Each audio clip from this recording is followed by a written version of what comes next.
অসহনীয় যানজটে নাকাল মাদারীপুরের কালকিনিবাসী। চরম দুর্ভোগে কর্মজীবী ও স্কুল কলেজের শিক্ষার্থী সহ সাধারণ মানুষ। নিয়মনীতি তোয়াক্কা না করে দাবড়ে বেড়াচ্ছে হাজার হাজার অটোরিকশা।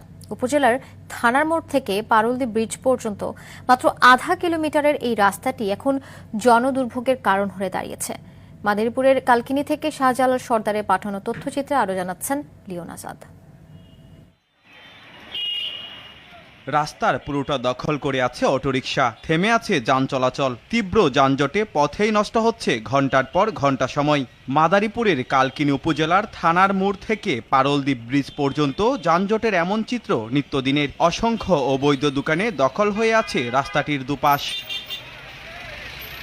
থানার মোড়ের গুল চত্বরই পুরো উপজেলার সদর ও অন্তত 10টি ইউনিয়নের মানুষের যোগাযোগের মূল কেন্দ্র। স্থানীয়রা বলছেন, অতিরিক্ত অটোরিকশার পাশাপাশি ভারী যানবাহনও যানজটের অন্যতম কারণ।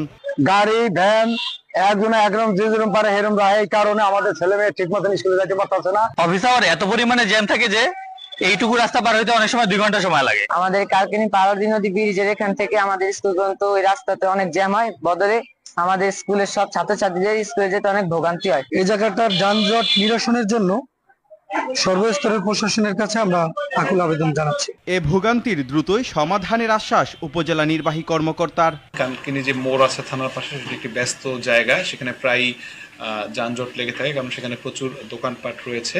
তো আমরা ইতিমধ্যে পুলিশকে, কালকিনি থানার পুলিশকে বলা হয়েছে তারা যেন ব্যবস্থা নেয়। শুধু আলোচনা বা আশ্বাস নয়, যানজট নিরসনে সড়ক সংস্কার, ফুটপাত দখলমুক্তকরণ ও ট্রাফিক নিয়ন্ত্রণ ব্যবস্থা জোরদারের আহ্বান নাগরিক সমাজের প্রতিনিধিদের।